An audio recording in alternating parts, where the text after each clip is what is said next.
大家好，我叫阿水，我是在新加坡生活的华人，然后我老家呢是东北的，所以海外呢不光有华人，还有华人嘛，华人，哎对，哎，这自己人，新加坡那边的华人也看咱中国的综艺的，啊。但是追的不勤了，可能会有一些滞后。咱这边的很多梗啊、流行语啊，传过去可能都成老梗了。但是我们也很爱看，很爱看，因为质量都很好，很精彩。怎么说呢？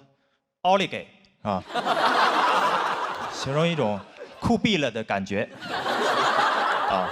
包括单口喜剧综艺，我看的比较晚。这么说吧，现在海外网站上我看得到的几个国内脱口秀新星。现在他们在国内已经看不到了，他们现在在海外正当年，或者说国外乱了。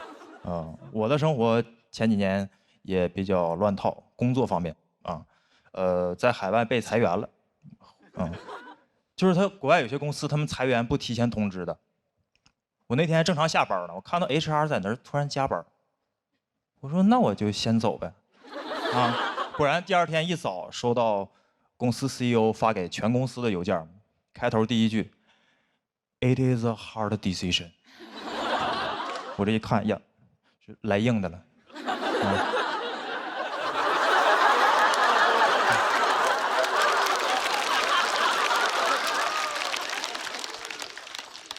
确实是能先走了，是吧？当天就被裁了，当天被裁的。跟大家说一下是啥公司吧。就国外那种一创业就要做什么全球化的公司 ，global company， 哪有那么 global 啊？就自己网站做的高大上，啊，贴一堆外国人，4个人恨不得凑7种肤色，那几个人假装对着一台电脑工作是吧？那个话外音也很应景 ，We are future maker, we are problem solver。We work together because there's only one computer. There's only one.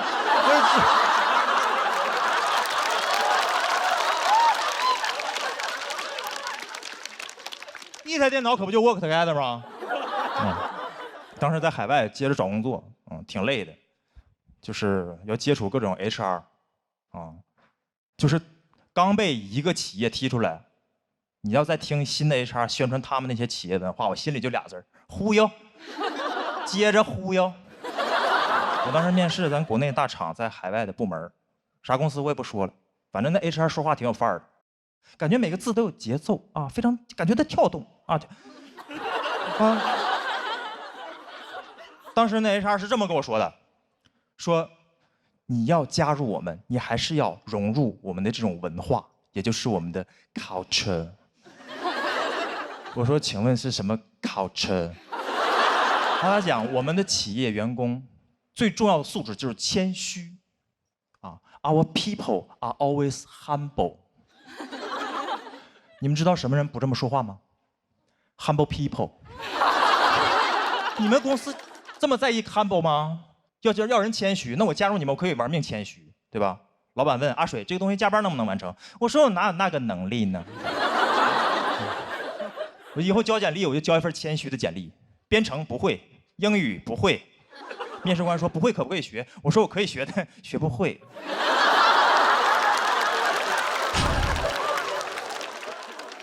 我不是说 HR 的工作不好，大家都是工作。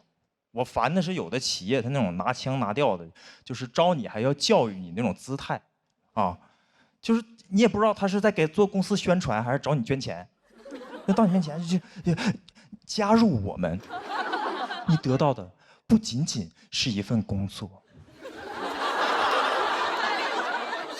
它是一段 journey， 它是一种 mission and vision， 还是一段 yeah。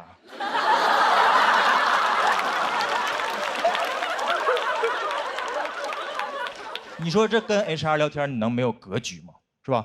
他跟我聊的都是 What's your 5-year plan？ 你的5年计划是啥？我回家心想，我这劳务合同也才3年呢。跟这些 HR 面试的时候也不知道咋唠，挺累的。当时就特别希望学我东北我爸那样，就是在酒桌上都自来熟，能拿捏一切出场面，就是自信，对吧？一般一个老妹儿先把酒杯拿起来，有没有大哥讲两句啊？我爸拿起酒杯来，行。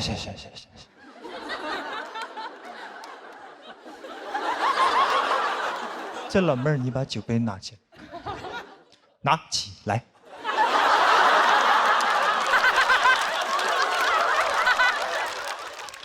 酒杯里呢有酒，我喝了，你随意啊。我这个人，咱说就是好使，咱哪天咱安排啊。那这个面试场面就会像现在一样，没有人敢说话。你感觉大哥没说啥东西吧？但是感觉大哥有东西。我面试的时候我就拿出这种自信，我面试的时候我就这么自信，谁还敢小瞧我？那 HR 拿起简历来。Can you introduce yourself？ 我说切。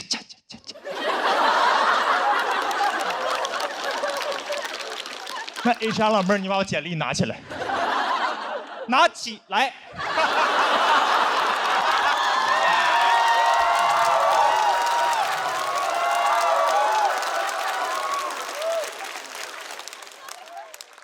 简历里已经有我一个简单的经历了，我写了。你看不看？你随意是吧？我介绍一下我们东北人，我们东北人好使。咱哪天咱安排，是吧？外国 HR 听不懂我就给他解释，好使。I'm a problem solver。哪天安排 ？I'm a future maker。谢谢大家，我是阿水。大家好，我是阿水。我是新加坡的演员，但我是老家是东北的。今天跟大家聊聊海外的东北文化，好不好？东北的 globalization。新加坡有很多的中国餐馆，越来越多。这中间东北餐馆是最受欢迎的，而且最好辨认，因为我们东北菜就是食材和做法全都告诉你：尖椒干豆腐、小鸡炖蘑菇。铁锅炖大鹅，呀，所见即所得，是吧？你们听到东北菜名，你可能不喜欢吃，但你至少会做了。你们知道乱炖怎么做吗？你们知道冻梨怎么做吗？这考你们南方菜。知道佛跳墙怎么做吗？我不知道，后来我查过，乱炖。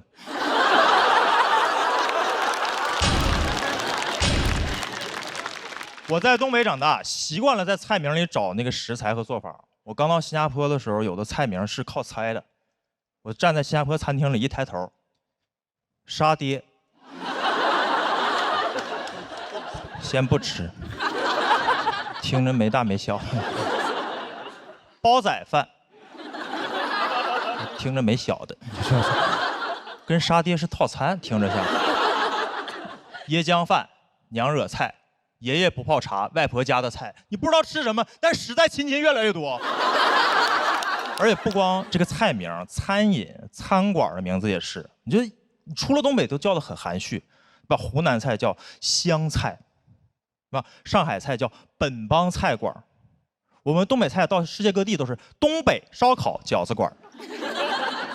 东北人就不擅长起名，我老家中央有条大街就叫中央大街。我们那儿乡村爱情剧就叫乡村爱情，不会让外地的朋友起疑，说是乡村爱情，乡村爱情，是不是个湖南餐厅呢？听着呢。为啥这么直白呢？就是北方人有点好吃的，他就是很巴不得你快点吃，所以选择直白，不会修饰，你懂吗？我每次回到我东北老家，我妈就是惦记让我吃东西，我不吃都不行，每天早上都是。儿子醒不醒呢？儿子醒不醒呢？我说我没醒，醒了呀。你饿不饿？你吃点东西，妈给你整点吃的。你饿不饿？你饿不饿？饿不饿？饿不饿？我说还行，饿了呀。你吃点这个，妈给你整。你有钱你买不着你这玩意儿，你你吃，你尝尝，你尝尝，你尝尝，你尝尝，你尝尝，我就只能吃。我但凡觉得好吃，我回程的行李里就全是这个。现在的直播带货说一大堆，我觉得没用，你都不如让我妈去啊。直播间的朋友来了呀，你这个你尝尝，你尝尝，你尝尝，你尝尝，你尝尝吗？你尝尝。我们北方人就是这样，好东西不用硬夸，你只要尝过用过，你就知道它好。就像滴滴一样，你打开滴滴出行，新加坡、韩国、日本也能用中文直接打车，想咋滴就咋滴。还有没有在国外用过滴滴的朋友？回去用呢，用呢。哎，东北人就是擅长这种直给啊，他不光吃的，他有恋爱综艺或者恋爱节目，他也是很直给的。不让现在你们看那种普通的综艺，是吧？单身的地狱，结完婚的惦记离，要离赶紧离，一离10好几集，磨叽。你看我们东北老年人综艺，你上来大爷大妈刚一见面，那大妈说：“那你各方还行啊？”那大爷说：“我都行啊，是吧？”哎，这好综艺，大家回去看看啊，东北看看。哎，关于爱情，东北就是有的时候会过于松弛。我不知道大家听过那个乡村爱情的主题曲叫《谁是我的新郎》，这也太松弛了吧！都已经落到新郎了，不知道谁是新郎。我每次听这歌都有画面感，我每次听这歌都感觉是彩玲姐唱的，对面站5个小北，你说谁是我的新郎？啊？就是这种松弛。我把这个歌也给我的印度朋友听。我一直在想这个新郎是谁，直到我在新加坡给印度朋友听，我那印度朋友说，我们印度有首歌叫《新娘嫁人了，新郎不是我》。这两歌不光歌名能对上，这俩歌好像是一起写的，就都能一起唱。我知道这个时间点唱歌有点奇怪，但是你知道北方人有的时候有点好东西啊。你听听呢，听。谁是我的新郎？当当当当当当当当当！嘿，别再让我东张西望啊！那苦里猴呀猴人啊！谁是我的新郎？几米，谁是我的新郎啊？嫁！哎嗨嗨！快来到我的身旁！咚大，好。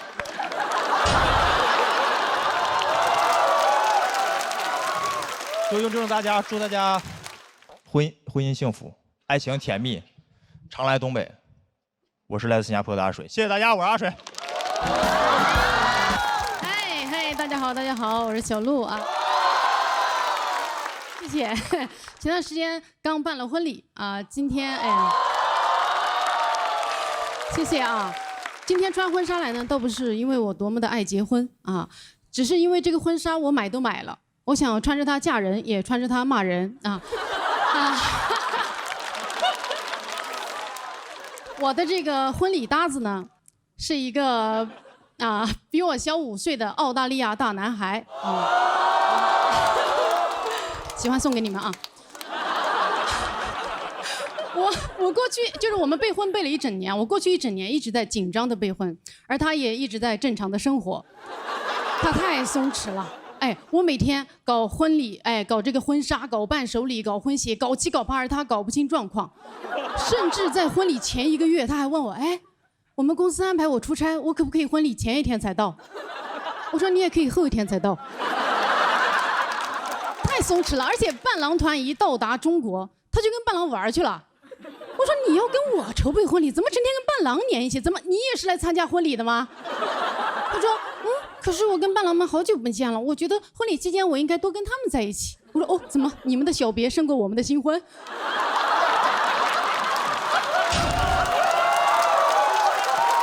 太牛了，不知道能拿多少票。伴郎团就更松弛了，他们在我们婚礼彩排前就完全喝醉了。最后彩排是所有的伴娘团像赶猪一样赶着他们走直线。哇，那一刻我才明白为什么伴郎伴娘必须一一对应，因为每个伴娘必须1对1定点帮扶一个伴郎。我都看不下去了，我问他，我说你找伴郎不能找点靠谱的朋友吗？他说靠谱的早结婚了。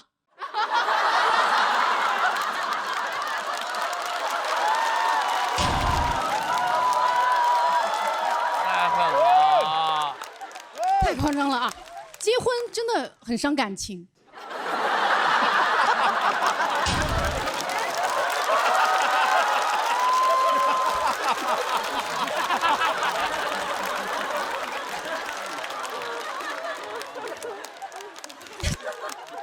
结果就知道了啊，婚礼的极限压力啊，真的是会让你断情绝爱。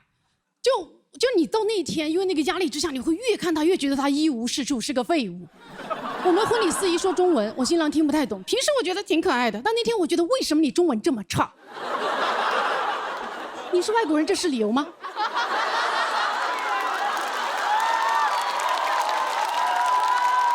哎，你都来中国8年了，5岁的话筒中文都比你好。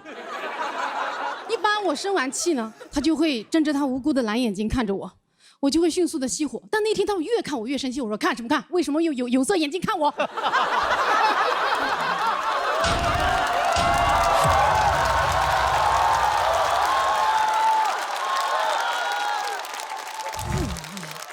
到了婚礼前夜啊，我的紧张焦虑达到了顶峰，我对着我的伴娘团爆哭。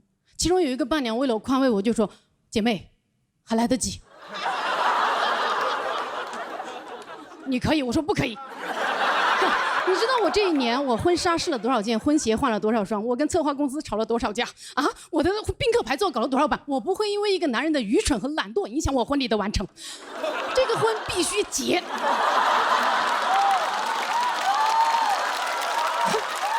哪怕今天结了，明天离。哎，我的婚姻可以失败，但我的婚礼不可以。婚姻是2个人的事情，但婚礼是我1个人的项目。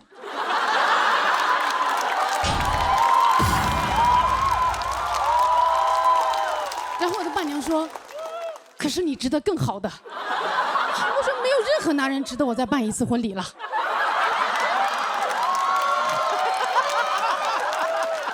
然后我伴娘说：“可是，说明你这么说，说明你还爱他。”我说：“哎呦，爱不爱的，现在爱了不爱了不重要，重要的是来都来了。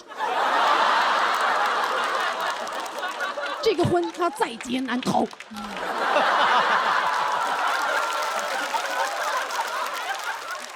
当然啊，这个婚礼上拉垮的也不光是新郎和伴郎啊，更拉的还有我爸。在我们那个仪式上啊，说誓词这个最浪漫的环节，全体宾客泪洒现场。这个时候，我爸手机铃声响了。当时我正在泪眼婆娑的跟新郎说：“谢谢你带我爱上我自己。”当当当当当当当当当当当当当。然后我爸偷感很重的。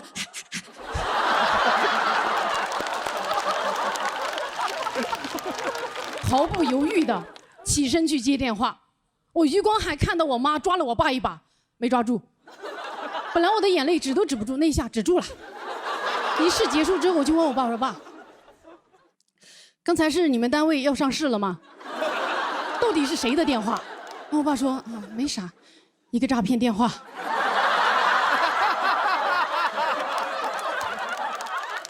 我说：“爸，我这辈子可能就结这么1次婚。而你被诈骗的机会成千上万，什么诈骗这么吸引人？非得当时去完成？哎，等我结完婚，你想怎么被骗就怎么被骗呀！哎，这是我的婚礼耶，我正在经历人生最大的诈骗。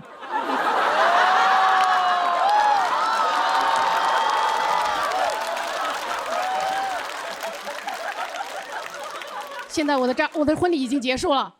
但是啊，婚礼对我的伤害还在继续。前2天有一个朋友来问我说：“哎，小陆，你们婚礼上的鸡尾酒好好喝，可以推荐给我吗？”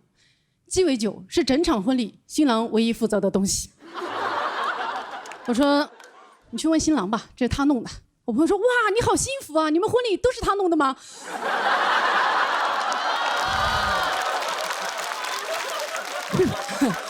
我发现啊，多数婚礼好像都是这种模式，就筹备模式都是新娘歇斯底里，新郎事不关己。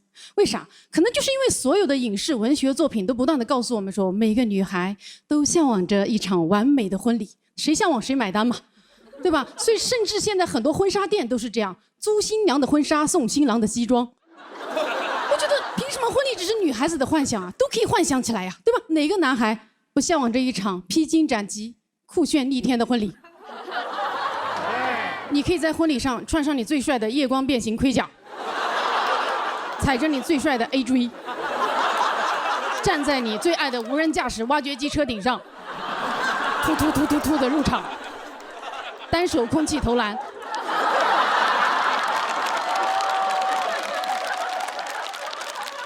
另一只手握着你又粗又直又亮的光剑，跟新娘的前男友一一决斗。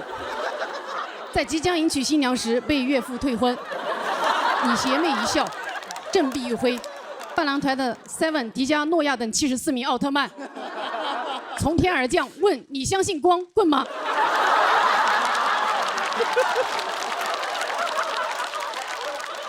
全体宾客下跪，对你高喊恭请龙王归位。好，谢谢大家。大家好，大家好，我叫大老王，然后我是个北漂，然后今年还在找房，但我今年对租房的要求非常高，因为我已经31岁了，我不是个吃苦的年纪了。我今年想租一个好主卧，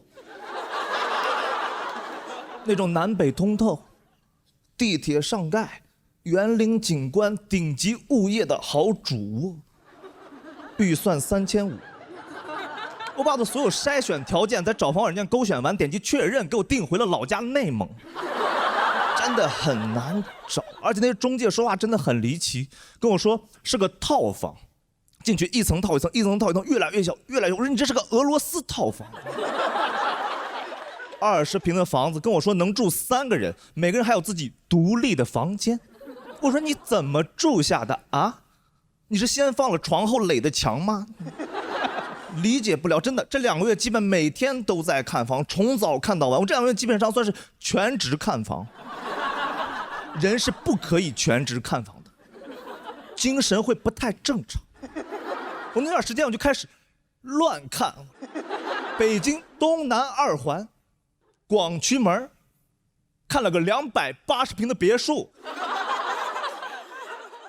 乱看你还不让我看吗？东西朝向的别墅，卖6000多万，我觉得这个房子有问题，房东的钱来路不正，哪有正常人花6000多万买个东西朝向的房子的？我租房3500，看的全是南北通透的。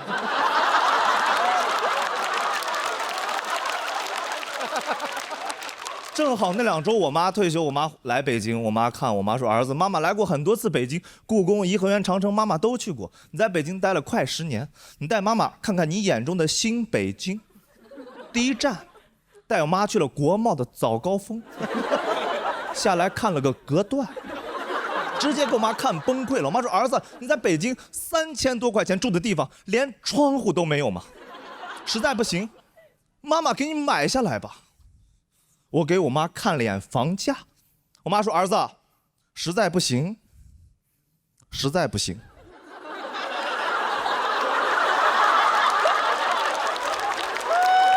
你总不能天天带着妈妈看房子，真的很辛苦。所以我妈待的那周，基本上我妈就每天在家躺着，我去看房，白天看房，晚上告诉我妈找不到房子消息，白天晚上。第6天的时候，我妈崩溃了。我妈说儿子，那个妈妈准备回老家了。北京这个城市好奇怪呀，怎么躺着就焦虑呀？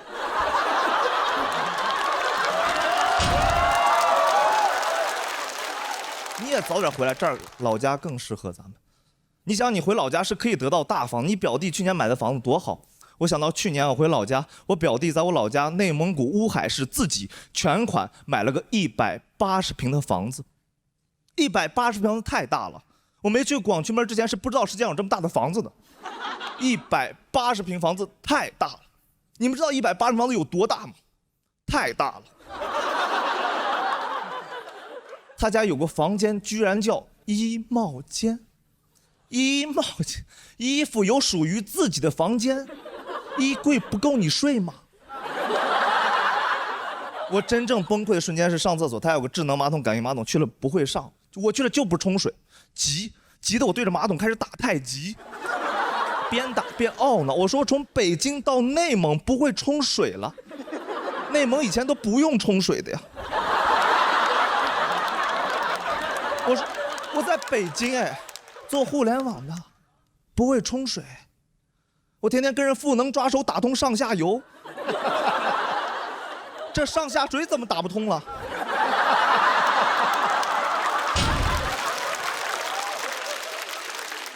最后是我表弟进来帮我把水冲掉的，把我北漂所有骄傲都冲走了。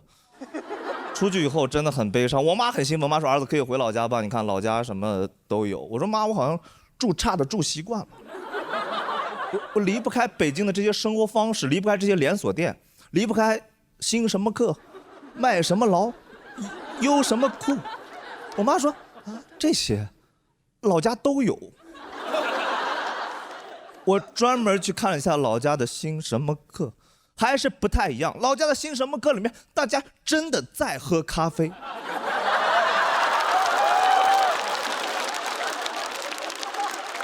没有人掏出来苹果电脑装的，大家真的在聊，说这个兴什么课的奶呀，用的肯定不是呼伦贝尔的。我妈说你回来可以找个稳定点的工作，比如像妈妈一样当个中学教师。我说妈，你不知道吗？你所在的内蒙古乌海市第4中学的中学教师，要研究生学历的。你儿子今年31岁了，英语4级还没过呢。而且你想想，你儿子从事过2份工作，第一份工作在互联网公司当产品经理，产品经理最出名的一本书叫《人人都是产品经理》。第2份工作，脱口秀演员，脱口演员最出名一句话叫你儿子这2份工作呀，都没门槛的。是我不想回老家吗？你有没有想过，有的人只配去北京？谢谢大家。大家好，我是庞博。不要紧张，好吧？不要紧张。好久不见。我站在爱奇艺这个台上，我其实现在感觉很奇妙，就像是从南极来到了北极一样，环境没有任何变化，只是周围没有一个我的企鹅朋友。哎呦呦，太硬了，太硬了。还好有我的老朋友在，是吧？宇宙老字号京都念慈庵，谢谢，感谢念慈庵啊！很久没有讲过这种带商务的脱口秀了，真的，我感觉一切都回来了。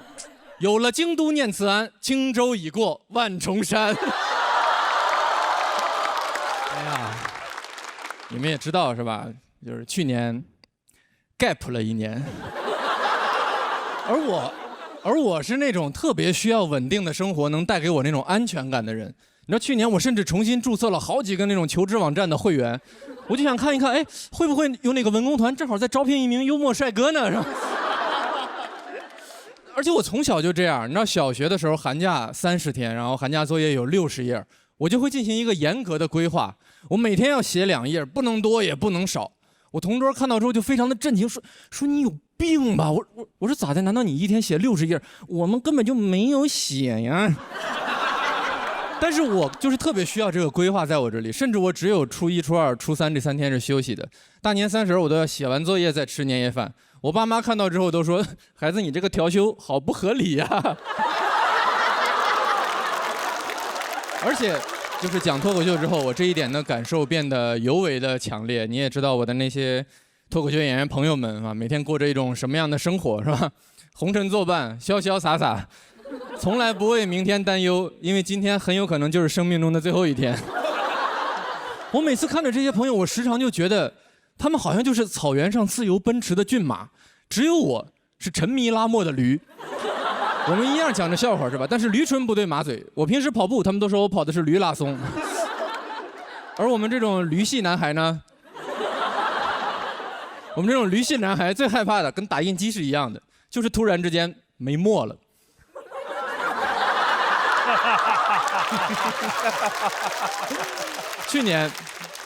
去去年我经常会在一个咖啡馆在那儿写段子，假装一切都没有发生的样子。是的，真正的驴是可以做到没墨硬拉的。有一天我就写累了，我的眼睛非常的酸，我滴了一点眼药水，我在那边这样休息。等我再睁开眼的时候，我桌上多了一杯热水，下面压着一张便签纸，写着“会过去的”。我一抬头，那个店员，你们有被那种陌生人突如其来的关心刺痛过吗？会过去的，我都不知道他说的是我遇到的这个坎儿，还是我的整个职业生涯。我第一次喝一杯热水是吧？但心里凉凉的，真的。但是去年一整年没有拉磨之后，我发现一件事儿，就是其实人是可以不拉磨的，也没有什么坎儿是永远过不去的。所以今年重新站在这个舞台上，我发现我只有一件事情要做，就是讲我自己最想讲的东西。所以最后，我想给大家讲一下这一年来我在那个咖啡馆写过的我最喜欢的一个段子。你们大部分人会后悔这个鼓掌。你们小学的时候，学校里有没有那种班级之间那种合唱比赛，是吧？我们都知道这种比赛比的不是说你们班到底有几个唱歌特别好的人，就是看你们班到底有几个人唱歌完全没有调，是吧？就什么乐器、和声、声部全都没有用，只要有一个人在旁边长天无外，你们班就废了，对吧？10个那英压不住1个杨丽，那一力降10会是吧？所以那段时间我们班就非常非常努力的练习，大家都不想拖别人的后腿。就我们班主任看到我们这样就说：“不要紧张，好吧，不要紧张，放轻松，我有办法。”我有秘诀啊，我能帮大家解决这个走调的问题。我们就都很好奇，就是到底能有什么样的方法？班主任不着急，等到自习课的时候，班主任前门、后门全都锁好，整个窗帘全都拉起来，窗户也都锁上。我们都很激动，说这么神秘，这是要干什么？怎么什么样的方法？然后我们班主任说，这就是我的方法，只要我把门窗都锁好，我就能确保咱们班没有一位同学会走调。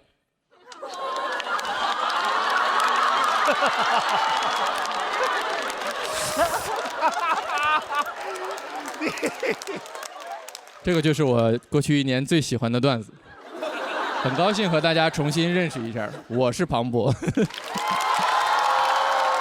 但其实这也是我认为脱口秀最好玩的一部分，就是来，我这儿有一个好东西，一定要让你看一下，来，然后我带着你，我们2个一起徒步走了3个小时，走了10公里，我就是为了给你看一坨垃圾。好在你也不会生气，因为整段路程我都是陪着你一起走完的，没关系，会过去的。谢谢大家。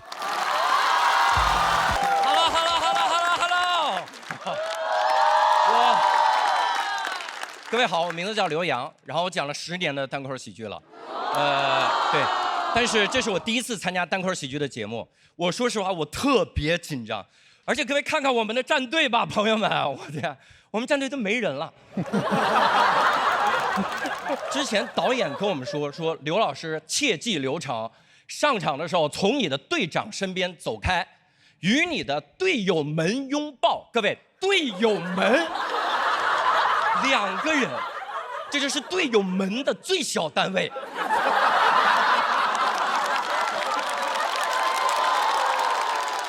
小罗要是输了，上场就说跟蛇儿姐打个招呼就行。太紧张了，我真的。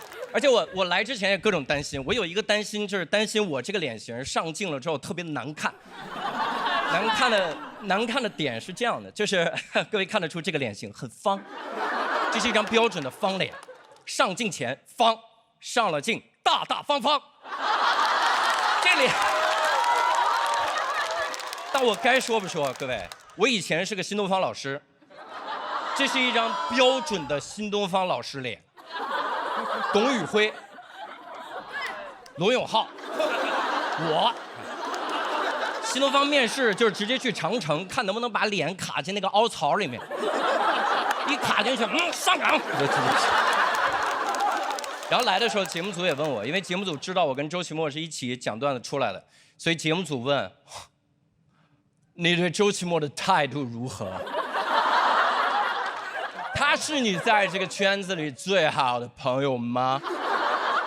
各位问这个问题，你可能不了解我们俩的关系。我们俩认识10年了，我们俩一起上台，当时在北京是一起骑着共享单车赶各种开放麦。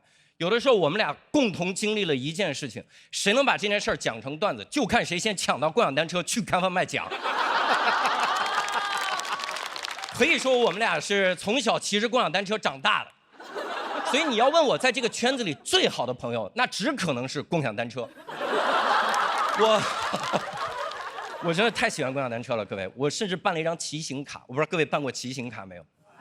办过，也不是我想办 ，app 说服了我。有一天我刚锁好车要支付，那个 app 跟我说不要付，你现在只需要花16.5块办一张骑行卡。30天免费随便骑，我说那你可不知道我有多随便，我就办了一张骑行卡。各位，骑行卡有一种魔咒，你办了哪个品牌的骑行卡，这个品牌就从这个城市消失了，没了。我办了个某团的骑行卡，我一出门一辆黄车没有。我说这是刚刚扫黄来着吗？啥黄了都没有，感觉黄车一直在门口扒着，办了吗？办了吗？办了，快帮我刷成绿色，刷成绿色，来不及刷了，报个蓝车吧，黄加蓝等于绿。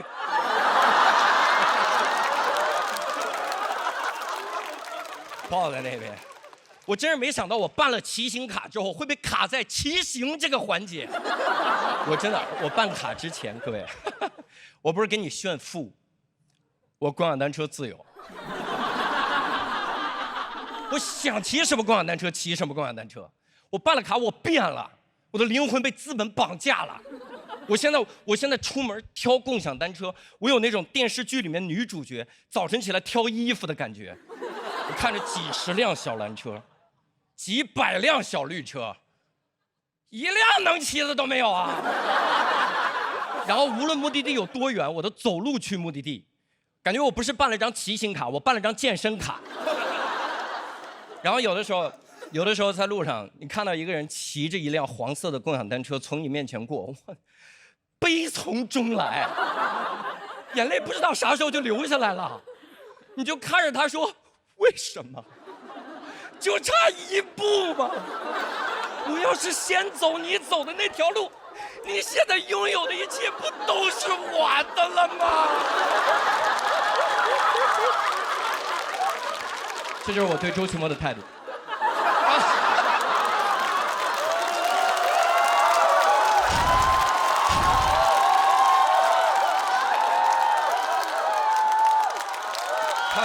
开玩笑的。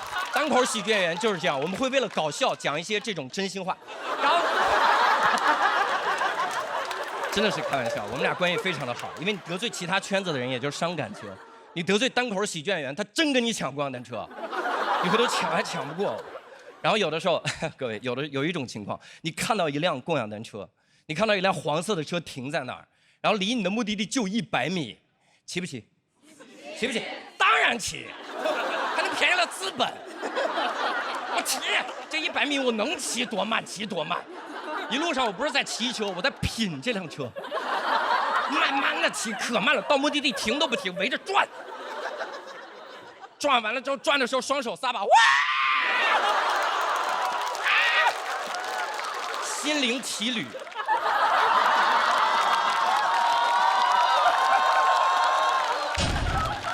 然后骑完了之后，意兴阑珊，恋恋不舍，要锁车，不让停，还得搜最近的停车点，一搜就是刚才那个地方，怪不得能找到车。再把这辆车骑回去，停在那儿，再走路走到目的地，啥也没干，纯试驾这辆共享单车。有的时候真的锁上一辆车，舍不得走，一步3回头，因为你不知道这辈子还能不能再见到黄色的共享单车。你就站在风中看着那辆车，你看着他，他也看着你，你不说话，他也不说话，然后忽然有一秒你觉得必须要走了，你说走了，他说去哪里呀？去上班了。不上班行不行啊？傻瓜！不上班，你也要被吸走了。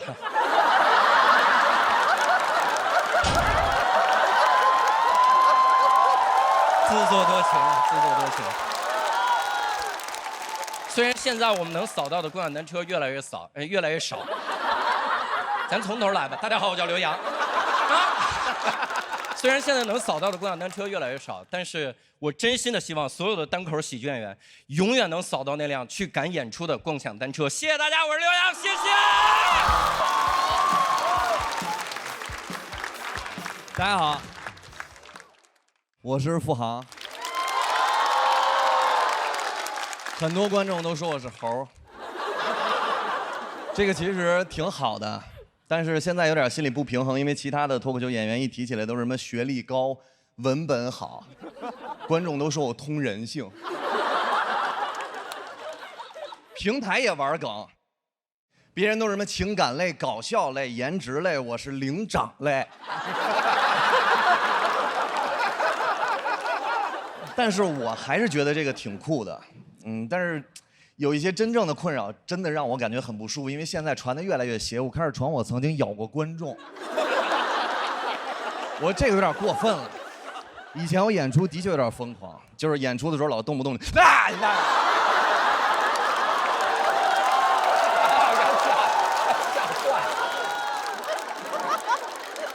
我演过敬老院专场，那个时候我说大爷，一看你身体就非常的好，我要热场吗？大爷看着我。啊！我说大爷，我大一点声。这是一个快乐的演出，看完我的演出，把我的快乐带走，好不好？大爷说啊，我走了，给你带走。全场非常凉。演完之后，只有一个大爷支持我。我过去问他，我说大爷，是因为我不好笑吗？大爷说，首先是，其次啊，就是人到了这个岁数，有很多不开心的事儿。我每天看着我每一个子女手里拿着每一份遗嘱在打官司，我说每一份遗嘱，遗嘱不应该只有一份儿？他说小伙子你不懂，到我这个年纪，谁对我好，我随时给谁立一个。你好好演。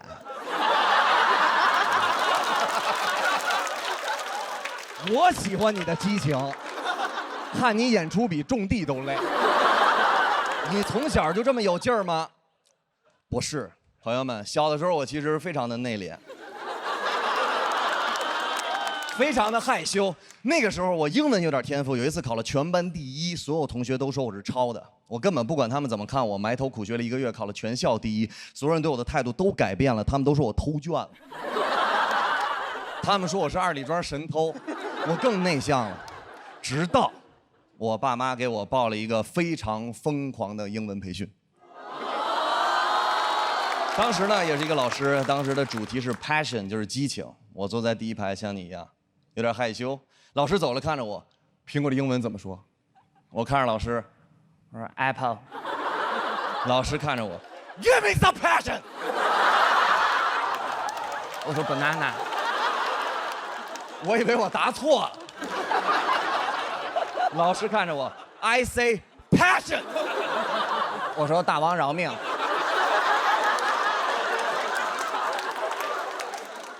老师看着我，老师看着我说：“孩子，看着老师的眼睛，这个世界上没有人在乎你，也没有人记得你。拿出你的激情，可以改变人生。来，3、2、1，喊！”我看着老师，好的，老师。老师看着我 ，Are you great？ 你棒棒，你棒棒，你棒棒！我看着老师，我说反弹是那个北北，棒棒棒！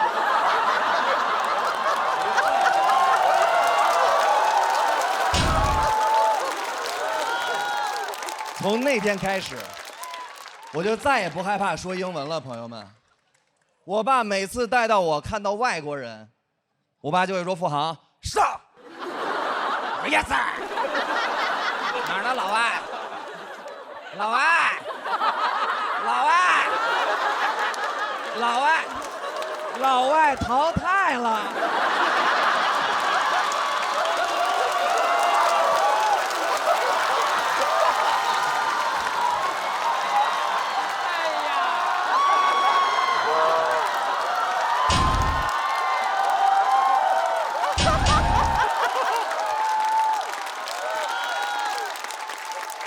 那个时候，有很多那些年轻人，他们英文都非常好，但是你们不敢说。你的英文肯定也很好，但是你不敢说。我懂，因为你们一见到外国人，第一反应就是就这样。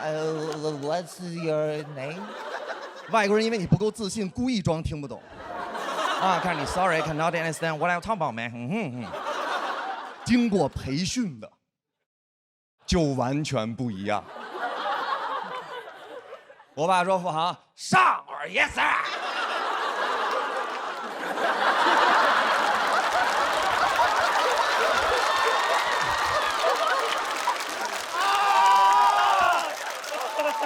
当时我过去看外国人，我说：“刚才问他什么？问名字是吧 ？Easy。”我说：“你name is what？ 你 say 不 say？ 啊，you 明白？”再看那外国人。旁边老大爷都疯了，说：“哎呦喂，这小伙子太棒了，给外国人都聊懵了。”宝贝儿，你是非洲的吧？我说我是郊区的，在非洲长大。我说在中国长大，想去非洲。我说差不多可以了。我说你为什么这么怀疑我们这些人呢？他说：“哎呀，上一次问一个也门的，他说他是纯也门。”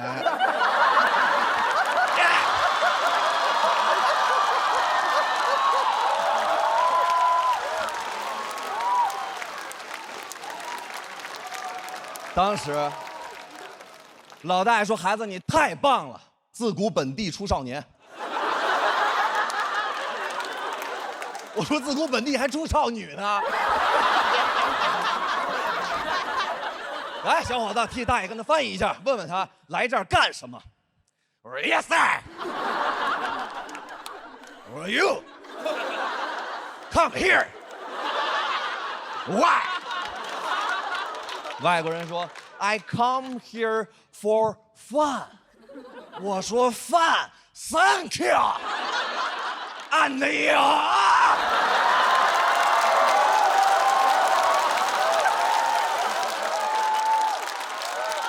大爷说：“你太棒了，太喜欢你了，孩子。”再给他翻译一下：“有朋自远方来，不亦乐乎。”我说：“差不多得了，大爷。你想聊你自己聊。”当时我一直非常自信，直到我高考失利。那时候高考一出分，我啪一点254。我跟我爸说：“我说爸，我考254。”我爸说：“太棒了，儿子。其他科多少分？”我说这就是总分。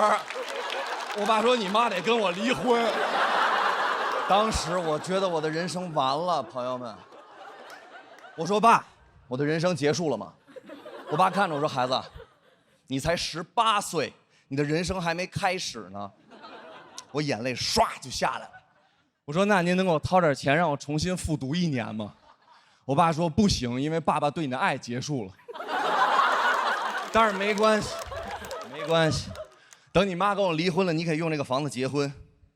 当时我看着，我说那您等什么呢？我的人生完了。我爸说我在等你长大，找到一份工作。我说好。第一份工作，我找的就是一个私人会所的 BA。保安。对，就是保安。当时我就想，我的人生已经浪费了，我高考失利了，我不知道该干什么，我前面所有的人生都是没有任何意义的，我非常痛苦。我到那儿去面试那个兼职的保安，那个 HR 看着我啊，小伙子挺不错啊，刚考完是吧？考多少分啊？我说254，但我人生刚刚开始。非常好，孩子，你知道当保安最重要的是什么吗？我说什么？他看着我说，你有激情吗？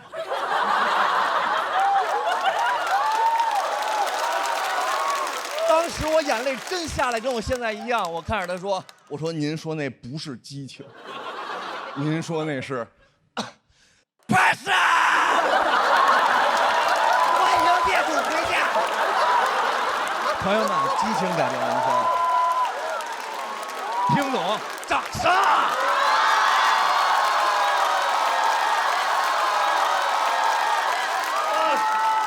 你们送给了我一场完美的演出，希望你们大家开心一点。我感谢你们，拜拜。